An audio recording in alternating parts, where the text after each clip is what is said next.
Comment réussir à vendre sans vendre tout simplement. Bonjour à toutes et à tous et bienvenue dans cette minute coaching. Je suis Alex Cormon, votre coach en business. Je vous accompagne à passer au niveau supérieur. Et j'ai la chance d'être avec Bertrand Millet. Bonjour Bertrand. Salut Alex. On a fait une vidéo du coup sur comment apprendre l'anglais. C'est vraiment quelqu'un de très intéressant. Et on va parler un petit peu plus marketing parce qu'on a cette même philosophie. J'ai senti quand je t'ai demandé de présenter ta formation. Il y a quelque chose de spécial dans ton marketing. Je te laisse le présenter. Ça te va ou pas? Tout à fait, avec plaisir. Alors, comment toi tu vis le marketing?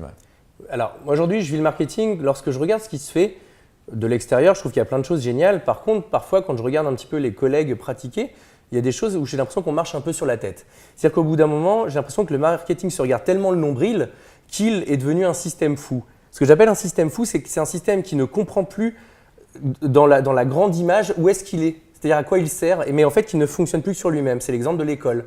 L'école qui a oublié qu'en fait elle servait à accompagner des gens pour être prêts à la vie. L'école en fait est devenue un système fou parce que en fait elle forme des gens pour qu'ils réussissent dans ce système-là et en fait le système a sa propre vérité. Et le marketing ça commence un peu à devenir ça, surtout sur internet parce que on a des outils qui permettent par exemple de faire ce qu'on appelle des tests AB et ce genre de choses et en fait il en ressort des vérités qui deviennent absolument folles. Par exemple, aujourd'hui, moi, je vois des gens qui sont beaucoup plus intéressés pour savoir quelle est la couleur du bouton qu'il faut mettre, ou bien est-ce qu'il faut mettre des titres dynamiques ou des titres statiques, plutôt que de se demander ce qu'ils donnent, ce qu'ils envoient comme message à leur audience. Alors du coup, je rebondis parce que moi, j'utilise beaucoup le terme de créer sa marque et ça, c'est quelque chose de très important pour moi. C'est créer une marque à long terme, viable. C'est transmettre un message plutôt que du marketing. Absolument. Et je pense que tu as vu cette tendance aussi qui apparaît, c'est qu'on prenne un message qui marche bien aux États-Unis, on le transcrit, on le traduit, et on le copie-colle et à toutes les sauces, pour un plombier, pour un coach, pour un thérapeute. Tout à fait. C'est un peu la même chose qui est en train de se créer. Absolument. Comment toi, tu vis cette situation? Parce que le but, c'est de vendre sans vendre finalement dans ton système. En fait, on revient sur la même chose. Moi, j'ai ce qu'on appelle un concept qui s'appelle être un saumon swagué. Qu'est-ce que c'est qu'un saumon swagué? C'est un saumon qui a le swag. Ok. Ça veut dire quoi? Ça veut dire être un saumon, c'est regarder où tout le monde dans sa branche va et partir dans l'autre sens. Partir dans l'autre sens, pas n'importe comment, pas en provoque, pas parce que les Américains le font, mais parce qu'on a tous, quand on est dans un milieu au bout d'un moment et depuis un certain temps, des choses qui nous dérangent dans ce que font tous les autres.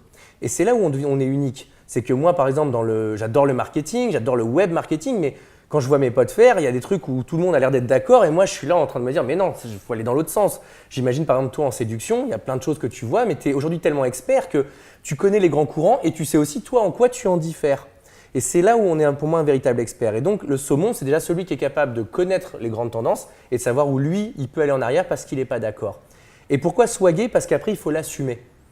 C'est pas tout de dire moi je vais dans l'autre sens, mais il faut le prôner. Il faut tellement l'assumer et l'infuser que d'un seul coup, ça devient sa marque justement. Et la marque, pour moi, c'est ça. C'est l'endroit où on a été dans le contresens de tous, mais on l'a tellement bien assumé qu'on en a créé un univers et que les gens viennent nous chercher pour ça.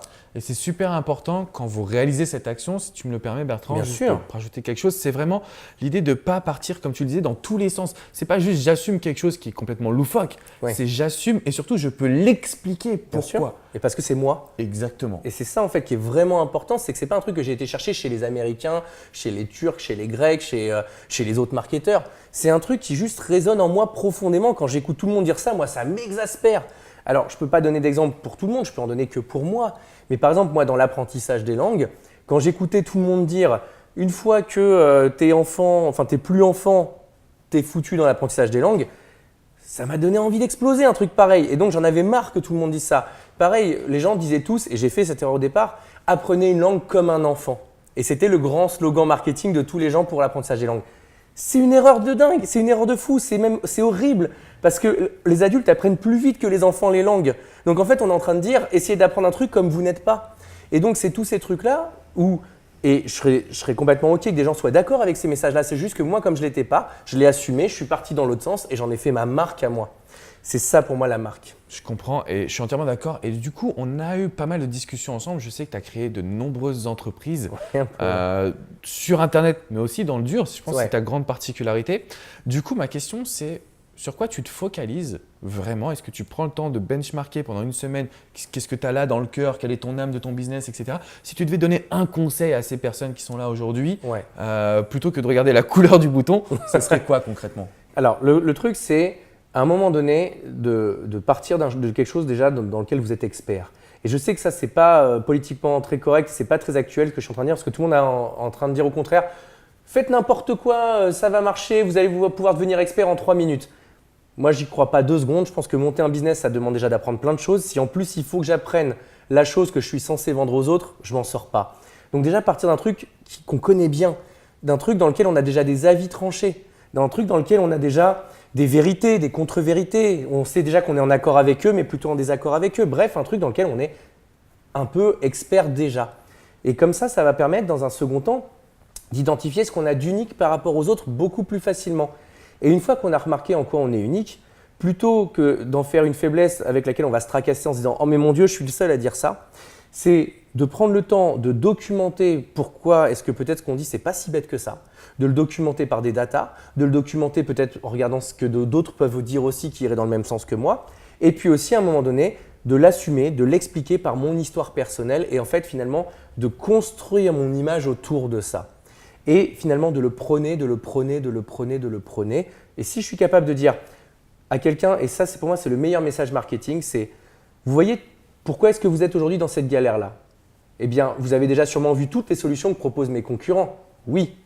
Et vous savez pourquoi vous êtes quand même encore en galère? Non. Parce que tous, il y a un truc qu'ils n'ont pas compris. Ah bon? Et ce truc c'est celui que moi j'ai compris.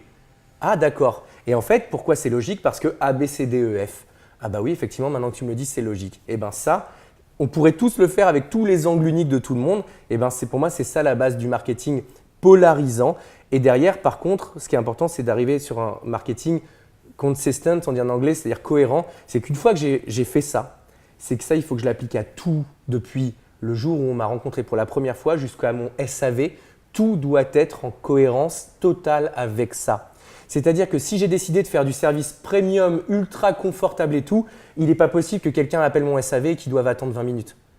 Parce que ce serait en rupture avec l'image que j'essaye de donner depuis le début. Par contre, si je suis en mode à la cool, tranquillou, machin, ça ne dérange pas que le mec qui soit au SAV soit en mode ouais, bah comment je peux t'aider, poteau? C'est pas un problème, en fait, parce que c'est cohérent. Et on s'attend à ça sans aucun problème. Moi, par exemple, je tutoie tout le monde dans mes emails, je tape des coups de gueule sur les caméras et machin. Les gens qui me voient, j'ai souvent mes 2 écouteurs là comme ça, ce qui fait que ça devient une marque de fabrique. Mais là où les gens ont tendance à se faire tout petit, bah moi j'ai tendance à venir coller mes écouteurs. Et jusqu'au bout, je vais faire ça. Donc, bien se connaître. Et là, le développement personnel est très important. Effectivement. Très, très important pour apprendre à bien repérer là où on est unique, à l'assumer pleinement et à savoir le décliner aussi bien en micro, c'est-à-dire dans un petit email qu'on va écrire, qu'en macro, donc dans l'entièreté de l'organisation de son business. Alors du coup, est-ce qu'il y a un moyen de suivre un peu tes ressources en matière de marketing? Je sais que tu as un programme à l'année qui n'est pas ouvert tout le temps. Ouais. On sait pourquoi, parce qu'effectivement, tu suis énormément les personnes. Absolument. Mais est-ce qu'il y a peut-être une adresse email, un site? Ouais. Parce que là, pour le coup, j'aimerais que tu leur donnes vraiment ce que toi, tu considères être la meilleure ressource pour eux. Ouais, alors le site, ça s'appelle Babiz, B-A, plus loin, B-I-Z.biz, donc babiz.biz. Je vous le mets juste en dessous. Voilà, et donc pourquoi Babiz? Parce que c'est le B.A.B.A. du biz. Et en fait, c'est à ma connaissance le seul accompagnement entrepreneurial aujourd'hui sur Internet. C'est-à-dire pourquoi accompagnement? Parce que ce n'est pas de la formation. En fait, c'est un triptyque entre formation, conseil et vraiment coaching. Et en fait, moi, mes clients, j'en ai 30, pas un de plus. C'est-à-dire que quand j'en ai 30, je ne prends plus un client jusqu'à ce qu'il y en ait 1, 2 ou 3 qui partent. Et là, je reprendrai des clients.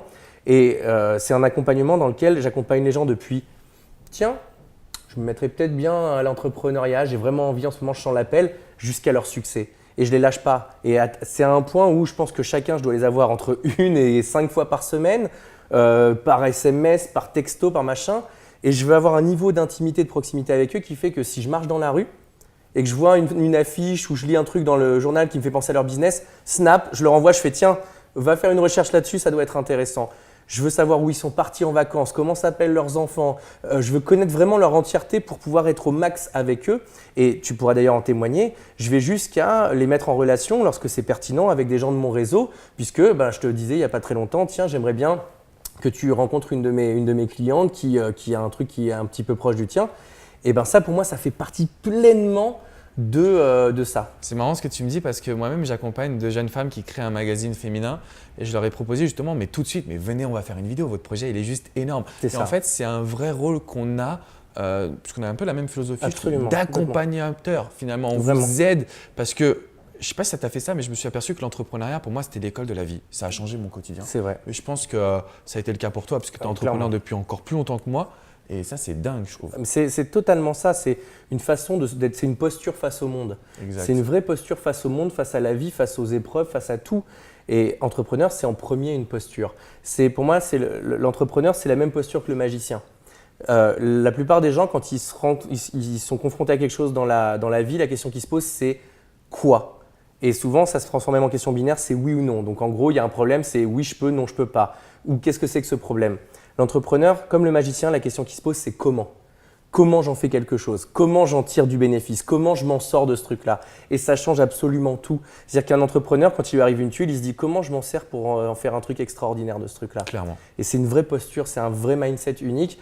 Et pour moi, ce que tu dis là, accompagner des gens, c'est effectivement moi mon rôle aujourd'hui dans lequel je me sens très bien, un rôle de mentor. Et à côté de Babyz, j'ai créé une communauté qui s'appelle We Are Entrepreneurs, qui est une page Facebook pour l'instant tout simplement, mais qui est fait cette fois-ci pour les gens plus avancés, qui ont envie de rentrer dans cette communauté de gens qui partagent la réalité de ce qu'est être entrepreneur. Pas que le rêve, la plage, les gonzesses, les machins, les trucs, mais aussi ce qu'on fait au quotidien, c'est-à-dire des choses comme ça, des partages, de l'accompagnement. Super, merci beaucoup. Donc Babyz, on va mettre le site juste en dessous. Merci Bertrand, on a passé un super moment ensemble. Pareil, vraiment. Je te remercie pour ta présence et tes super conseils. Si vous avez des questions, c'est dans les commentaires juste en dessous. On se fera un grand plaisir de vous répondre. Et puis à très bientôt, on fera de nouvelles vidéos ensemble. On a promis à Miami la prochaine fois. Et puis pourquoi pas faire des ateliers, des conférences. En tout cas, on en parle et on est ensemble. Je vous dis à très bientôt les amis. Merci Bertrand. Ciao. Ciao. Salut tout le monde.